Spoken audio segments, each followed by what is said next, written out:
देखो right atrium से blood कहाँ जा रहा है, राइट वेंट्रिकल में जा रहा है। ठीक है, अब थोड़ा शांति से बात सुनो। राइट एट्रियम में ब्लड कहाँ जा रहा है, राइट वेंट्रिकल में जा रहा है। अच्छा कैसे जाएगा, पंप कैसे करता है हार्ट, हाँ हार्ट पंप कैसे करता है। मैंने इन नजर के टीकों के बारे में कुछ बात करी थी, नजर के टीकों के बारे में कुछ बात करी थी। अच्छा ये मैं मिटा दूं ये कुछ अब जो मैं बताऊंगा कुछ वो थोड़े एक्स्ट्रा पॉइंट होंगे बस। ठीक है,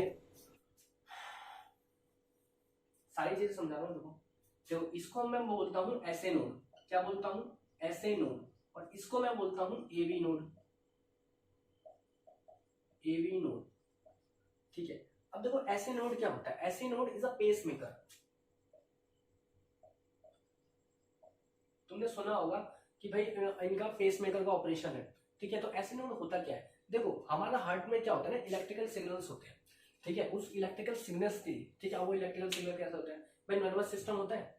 नर्वस सिस्टम दो टाइप का होता है तुम्हारा, इलेक्ट्रिकल एंड केमिकल। ठीक है, तो यहाँ पे इलेक्ट्रिकल सिग्नल, इलेक्ट्रिकल सिस्टम यहाँ पर काम कर रहा है। तो यहाँ पर क्या होता है, ठीक है, देखो हमारा हार्ट जो होता है वो मायोजेनिक इन नेचर होता है। Heart is myogenic in nature, heart is myogenic in nature. ठीक है, मायोजेनिक, ठीक है, इन नेचर। ठीक है, मतलब क्या है, ऑटोरिदमिसिटी।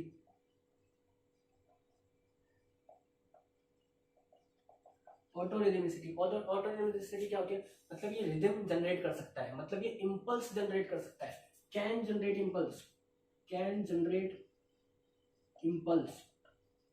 देखो तुम्हारा हाथ इंपल्स नहीं जनरेट कर सकता, मेरा हाथ इंपल्स नहीं जनरेट कर सकता। अगर मेरे दिमाग के साथ इसका हार्ट का कोऑर्डिनेशन चला गया तो मेरा हाथ इंपल्स जनरेट नहीं कर सकता, मेरा हाथ में कुछ नहीं कर सकता अपने आप से, लेकिन हार्ट कर सकता है, हार्ट कर सकता है। Heart is myogenic in nature, मतलब हार्ट अपनी इंपल्स खुद जनरेट कर सकता है। देखो तो ऐसे नोड यहाँ पर क्या होता है, ऐसे नोड यहाँ पे इंपल्स जनरेट करेगा। ठीक है, 70 से 70 मिली वोल्ट की इंपल्स होती है, याद रखना चाहो तो ठीक है, नहीं तो भूल जाओ। ठीक है, ऐसे नोड याद रखना कि यहाँ पर होता है, कहां पर होता है, देखो कहां पर होता है, अपर लेफ्ट कॉर्नर में है, upper left corner of right atrium.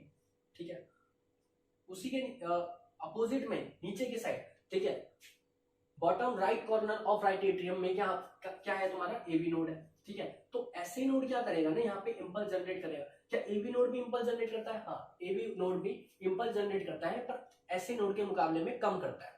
ठीक है, तो ऐसे नोड ने इंपल्स जनरेट करी, उस इंपल्स से क्या होगा, उस इंपल्स से होगा क्या, उस इंपल्स की वजह से ही तो धड़कन चल रही है, उस इंपल्स की वजह से ही तो तुम्हारा दिल धड़क रहा है, उस इंपल्स की वजह से ही तो यहाँ पर हुआ एट्रियम सिस्टोल, उस इंपल्स की वजह से ही हुआ यहाँ पर ये जो कॉन्ट्रैक्शन हुआ, जो पंपिंग हुई ना यहाँ पर पंपिंग, तो पंपिंग कैसे हुई, वो ऐसे नोड की इंपल्स से हुई। ऐसे नोड में इंपल्स जनरेट हुआ, 70 से 70 मिलीवोल्ट में पंपिंग होगी। ठीक है, मैं बहुत छोटे छोटे तरीके से बता रहा हूँ, बहुत छोटे छोटे तरीके से बता रहा हूँ। ठीक है, इंपल्स जनरेट हुई, उसके बाद वो जो सिग्नल है वो सिग्नल कहाँ जाएगा, एवी नोड पे। कहाँ जाएगा, एवी नोड तक। अच्छा तुम बोलोगे भाई एवी नोड तो अपना भी बना रहे हैं ना, हाँ एवी नोड अपना भी बना रहा है, लेकिन वो सिग्नल एवी नोड तक भी जाएगा। ठीक है, तो क्या एवी नोड तक जाएगा, तो क्या एवी नोड अपना इंपल्स जनरेट नहीं करेगा, करेगा, करेगा, तब भी करेगा। ठीक है, तो एवी नोड ने इंपल्स जनरेट किया, और वो इंपल्स कहाँ जाएगा, वो इंपल्स नीचे की तरफ जाएगा, राइट वेंट्रिकल और लेफ्ट वेंट्रिकल की तरफ चले जाएगा। ठीक है, तुम बोलोगे भैया नहीं तो ये तो राइट वेंट्रिकल में जाएगा, लेफ्ट वेंट्रिकल में जाएगा। ठीक है, देखो यहाँ पर पूरा होता है। ठीक है, फिर यहाँ पर पूरा होता है जिसको हम bundle of waves potential fibre, ये सब तुम्हारा नहीं है, भूल जाओ भूल जाओ भूल जाओ, मेरे से मत भूलो ये सब। ठीक है, भूल जाओ। ठीक है, तुम्हारे सिस्टम नहीं है। ठीक है, तो राइट इतना जानो तो राइट एट्रियम में ऐसे नोड है जो राइट एट्रियम में पंप करने में मदद कर रहा है, और एवी नोड में जो एवी नोड है वो तुम्हारा वेंट्रिकल्स को पंप करने में मदद कर रहा है। ठीक है, अच्छा लेफ्ट एट्रियम में कौन मदद कर रहा है, ऐसे नोड ही कर रहा है, ऐसे नोड ही कर रहा है। ठीक है, क्लियर है। तो ऐसे नोड क्या होता है, एवी नोड क्या होता है, ऐसे नोड और एवी नोड क्या होता है तुम्हारा, ऐसे नोड क्या होता है तुम्हारा पेस मेकर है जो कि इंपल्स को जनरेट करता है। ठीक है,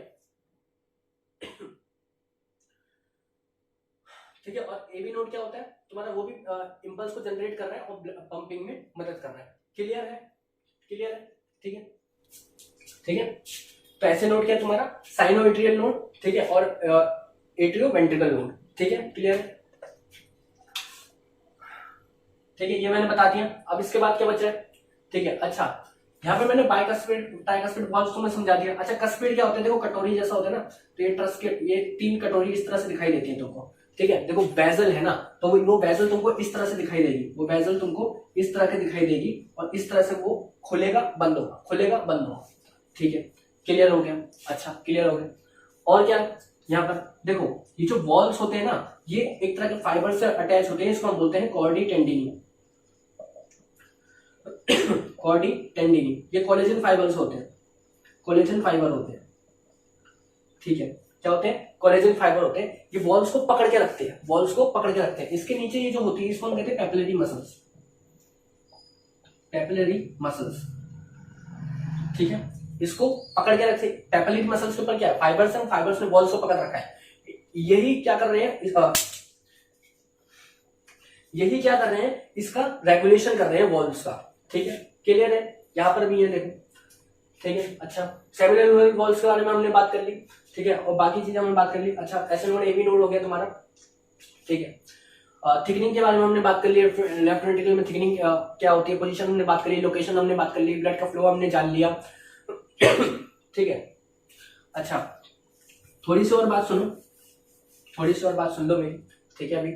अच्छा, heartbeat, heartbeat, heartbeat, ठीक है, वो जो एग्जाम के टाइम पे तेज हो जाती है उसी को हार्ट बीट कहते हैं, ठीक है। वो ठीक है, हार्ट बीट तो वो कितनी होती है? 72 पर मिनट,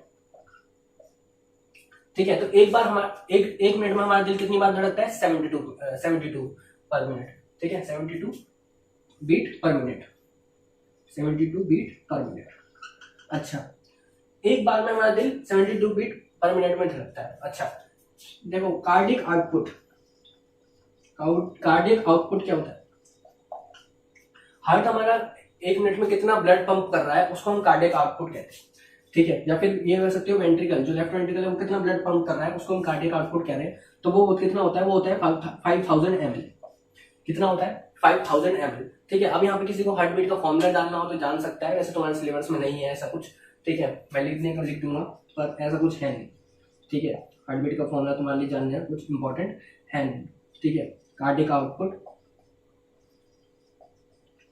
बाय स्ट्रोक वॉल्यूम, ठीक है। वही है तुम्हारे साथ, तुम मुझसे पूछोगे स्ट्रोक वॉल्यूम क्या होता है भैया, ठीक है। तो स्ट्रोक वॉल्यूम में लिख देता हूँ 70 ml होता है, ठीक है, ठीक है। तुम छोड़ दो ना, तुम्हें क्या करना है, तुम छोड़ दो, ठीक है। हार्ट बीट का फॉर्मूला तुमसे कोई पूछ ही नहीं रहा, ठीक है। Heartbeat 72 beat per minute होती है, कार्डियक आउटपुट 5000 ml होता है, इससे ज्यादा कुछ जानने की जरूरत नहीं। अच्छा, एक चीज और जान सकते हो, पल्स प्रेशर, पल्स प्रेशर। अच्छा, पल्स प्रेशर से पहले जान लो systolic pressure, systolic and diastolic, diastolic. Systolic होता है तुम्हारा 80 mmHg, सॉरी, सिस्टोलिक होता है तुम्हारा 120 mmHg और ये होता है तुम्हारा 80 mmHg, ठीक है। क्लियर है? ठीक है, एक मिनट रुको।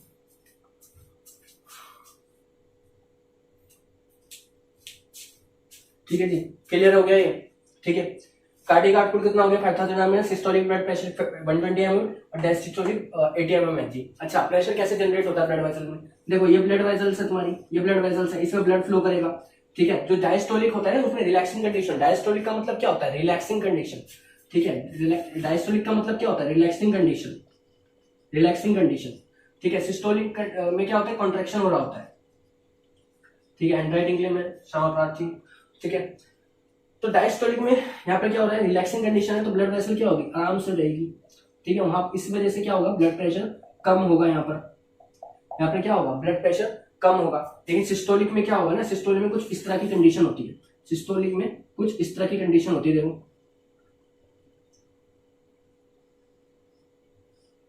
ठीक है। तो यहां से जब ब्लड निकलेगा तो तेजी से निकलेगा, ठीक है, प्रेशर ज्यादा जनरेट होगा, इसलिए 120 mmHg आता है, ठीक है। हाई ब्लड प्रेशर को हम हाइपरटेंशन में, जब ब्लड प्रेशर ज्यादा हो जाता है, जैसे 140/90 हो गया, याद रखने की जरूरत नहीं है, चलो लिख लो 140/90 हो गया, ठीक है। इसको बोलते हैं हाइपरटेंशन, ठीक है। इसको क्या बोलते हैं? हाइपरटेंशन, हाई बीपी, ठीक है, ठीक है। क्लियर है? क्लियर है सारी चीजें, ठीक है। अच्छा, और कुछ जानना है क्या तुमको? हाँ, पल्स प्रेशर लिख लो, ठीक है। इसको इरेज कर दूं थोड़ा सा, इसको इरेज कर दूं थोड़ा सा, ठीक है। पल्स प्रेशर लिख लो, पल्स प्रेशर, पल्स प्रेशर कितना होता है? 40 mmHg होता है, 40 mm, ठीक है। यहाँ पल्स नापते हैं ना, हिंदी फिल्मों में देखा होगा, ठीक है ना, कोई मर जाता है फिर आके डायरेक्ट कोई वैद्य जी आते हैं और बताते हैं हाँ नहीं ये तो जिंदा है, ठीक है, पल्स प्रेशर कहते हैं उसको, ठीक है, यहाँ से नापते हैं, ठीक है, यहाँ पे आर्टरी होती है, ठीक है, उससे तुम पल्स प्रेशर पता कर सकते हो, ठीक है। तो देखो एक छोटा सा पॉइंट और बता रहा हूँ यहाँ पर, ठीक है, एक छोटा सा पॉइंट सुन लो, ठीक है, एक फैक्ट है, देखो हार्ट बीट जो होती है, हार्ट बीट, देखो हार्ट बीट में तुमको 2 साउंड सुनाई देती है, 2 साउंड सुनाई देती है तुमको हार्ट बीट में। कौन कौन सी साउंड सुनाई देती है, सुन के देखो जरा।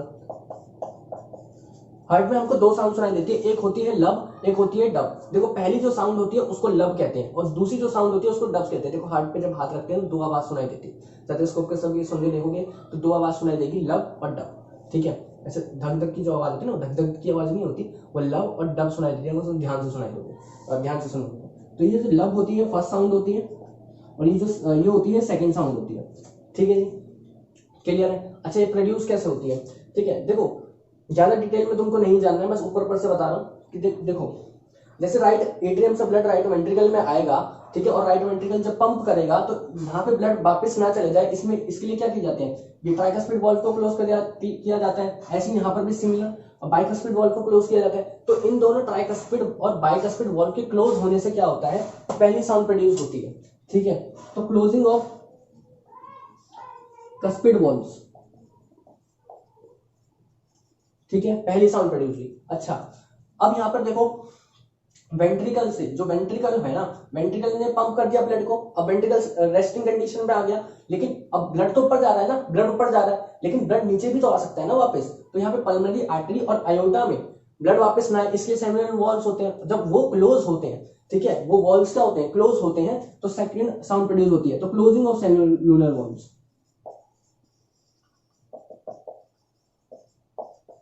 ठीक है। तो जो तुम्हारा दिल धड़कता है ना, तो वो धड़क क्या है, वो जो तुम आवाज सुन रहे हो ना अपने दिल में धड़कने से, वो क्या है, वो दरवाजे के बंद होने से और खुलने की आवाज सुन रहे हो, बंद होने से खुलने की आवाज सुन रहे हो, ठीक है।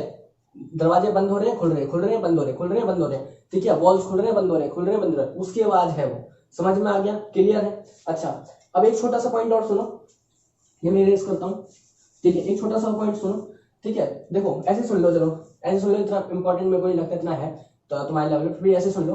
देखो ब्लड, हार्ट जो है एक ऑर्गन है, हार्ट क्या है, एक ऑर्गन है, तो हार्ट में तो अपना डीऑक्सिडाइज्ड ब्लड प्रोड्यूस कर रहा होगा ना, हार्ट में तो, और हार्ट को भी तो ब्लड चाहिए होगा ना, तो वो आर्टरी जो हार्ट को ब्लड सप्लाई करती है उसको बोलते हैं कोरोनरी आर्टरी, ठीक है। इतना इंपॉर्टेंट नहीं है, सुन लो एक बार, कहीं आ जाए तो चमक जाएगा एग्जाम में, कोरोनरी आर्टरी, ठीक है। और जो हार्ट से ब्लड दूर लेके जा रही है, मतलब डीऑक्सिडाइज्ड ब्लड कलेक्ट कर रही है, उसको बोलते हैं कोरोनरी वेन, क्या बोलते हैं, कोरोनरी वेन, ठीक है। अब बहुत बच्चे पढ़ के आए होंगे कोरोनरी साइनस, कोरोनरी साइनस, तो कोरोनरी साइनस क्या है, कुछ नहीं है, कोरोनरी वेन जो होती है ना, कोरोनरी वेन जो होती है वो ऐसी काफी वेन्स मिलकर एक सिंगल साइनस में ब्लड डीऑक्सिडाइज्ड ब्लड को डाल रही हैं, ठीक है, डीऑक्सिडाइज्ड ब्लड को डाल रही हैं, उसको हम क्या बोल रहे हैं, कोरोनरी साइनस। काफी वेन्स मिलकर, भाई कोरोनरी वेन्स का काम क्या है, डीऑक्सिडाइज्ड ब्लड लेना और एक पॉइंट पे डालना, ठीक है। तो वो जो पॉइंट है जिस पॉइंट पे डाल रहे हैं उसको हम क्या बोल रहे हैं, कोरोनरी साइनस बोल रहे हैं, ठीक है, क्लियर है, ठीक है। नेक्स्ट देखो, ठीक है, ये हो गया तुम्हारा, ठीक है। तो काफी चीजें हमने इसके बारे में जान ली, ठीक है। सेप्टम क्या होता है, जो तुम्हारे हार्ट को डिवीजन कर रहा है, राइट एट्रियम और राइट वेंट्रिकल में डिवीजन कर रहा है, उसको हम सेप्टम कहते हैं, ठीक है। आयोटा जान लिया, बाकी चीजें जान ली, डीऑक्सिडाइज्ड ब्लड जान लिया, ऑक्सीडेटेड ब्लड जान लिया, वॉल्व्स के बारे में जान लिया, सेमिनल वॉल्व जान लिया, ब्लड पंप कैसे करता है ये जान लिया, कॉर्डी टेंडन क्या होता है, कोलेजन फाइबर्स क्या होते हैं जो वॉल्व्स को पकड़ के रखते हैं, ठीक है, यही इन वॉल्व्स का रेगुलेशन करते हैं। सेमिनल वॉल्व जान लिया, ब्लड का फ्लो जान लिया, सारी चीजें हमने जान ली, ठीक है। अब क्या बचा है, अब इसमें बचा है भाई ब्लड का फ्लो कैसे होता है, तो या फिर मैं ये कहूँ कि ट्रांसपोर्ट ऑफ ब्लड पढ़ना है, या फिर ब्लड में क्या क्या होता है, आरबीसी, डब्ल्यूबीसी, ठीक है, प्लेटलेट्स, ठीक है, ये पढ़ना है तुमको। थोड़ी सा क्लॉटिंग पढ़ा दूंगा, ठीक है, हल्का सा पढ़ाऊंगा, सबसे ज्यादा तो पढ़ना है, ज्यादा बहुत बड़ा होता है, ठीक है, वो तो पढ़ना नहीं है, ठीक है, थोड़ा सा बताऊंगा ब्लड में, ठीक है। और तुमको क्या पढ़ना है, ट्रांसपोर्ट ऑफ ब्लड, कौन सा ब्लड कैसे जा रहा है, ठीक है, ब्लड का ट्रांसपोर्ट कैसे हो रहा है, बस थोड़ा सा पढ़ना है, मतलब 10 मिनट का एक लेक्चर लगेगा बस, ठीक है। उसके बाद तुम्हारा सारा का सारा क्लियर हो जाएगा। तो इसमें मैंने सारी चीजें बता दी तुमको, ठीक है। इससे ज्यादा बाहर कोई जाने की जरूरत नहीं, इससे ज्यादा बाहर जाने की कोई जरूरत नहीं, मैंने काफी बता दिया, ठीक है। ये डायग्राम यूज कर सकते हो, मैंने काफी चीजें बता दी, कुछ नहीं छोड़ा इसके अंदर, ठीक है, जो ऐसा कुछ नहीं छोड़ा मैंने, ठीक है। टेक्निक बता दी, लोकेशन सब कुछ बता दिया तुमको, सब कुछ, ठीक है। ऑल क्लियर है, क्लियर है, ठीक, सारी चीजें क्लियर होंगी, ठीक है, थोड़ा सा लेक्चर बड़ा हो गया, ठीक है, मैं सोचा थोड़ा इतना बड़ा होगा, लेकिन मैं अच्छे से तुमको हर समझाना चाहता था, इसलिए मैं चाहता था उसको 15 मिनट में खत्म कर देना। मैं चाहता सच में उसको 15 मिनट में खत्म कर देने वाला था, मैं सोच के आया था 15 मिनट में खत्म कर दूंगा लेक्चर को, ठीक है। लेकिन मैं चाहता था कि तुमको सारे कंसेप्ट क्लियर हो जाए, पल्मोनरी आर्टरी, पल्मोनरी वेन, ठीक है, आर्टरी, आयोटा, क्यों डीऑक्सिजेनेटेड ब्लड कौन ले जा रहा है, ऑक्सीडेटेड ब्लड कौन सा लेके जा रहा है। अच्छा एक चीज और बता देता हूँ, ठीक है, देखो यहाँ पे डीऑक्सिजेनेटेड ब्लड है, यहाँ पर भी क्या होता है, डीऑक्सिजेनेटेड ब्लड होता है, यहाँ पर यहाँ क्या होता है, ऑक्सीडेटेड ब्लड होता है, यहाँ पे क्या होता है, ऑक्सीडेटेड ब्लड। तो एक साइड डीऑक्सिडेटेड ब्लड रहेगा, एक साइड ऑक्सीडेटेड ब्लड रहेगा। तो ऑक्सीडेटेड ब्लड और डीऑक्सिडेटेड ब्लड में क्या है, डिवीजन है यहाँ पर, ठीक है। अच्छा, किसी बच्चों को ऐसा लग रहा हो भैया ये नहीं बताया वो नहीं बताया, तो अगले लेक्चर में आ जाएगा। मेरे को यहाँ पर स्ट्रक्चर बताना था, मेरा फोकस स्ट्रक्चर पे था, हार्ट के स्ट्रक्चर पे था। अगर कुछ और है, जैसे मैंने वही बताऊँ, ब्लड का ट्रांसपोर्ट ऑफ ब्लड, WC, ये सब अगले लेक्चर में बात करेंगे, ठीक है। कुछ मैं छोड़ता नहीं, तुमको पता है, ठीक है, सारी चीजें बात कर ली, ठीक है। और सभी को दोबारा से हैप्पी इंडिपेंडेंस डे। एक छोटी सी रिक्वेस्ट, हर घर तिरंगा का जो अभियान था वो अप्रिशिएट है, वो बहुत अच्छा था, ठीक है। पर इस चैनल के माध्यम से और जो भी इस वीडियो को देख रहे हैं उन सभी से कहना चाहता हूँ कि तिरंगे का सम्मान करना। एक दिन तो मैंने सीने से लगा के रखा है, अगले दिन उसको पैरों के नीचे नहीं आने देना, ठीक है। कहीं पर भी तिरंगा अगर कहीं गिरा हुआ मिले उसको जरूर उठा लेना, ठीक है। तो जय हिंद, जय भारत।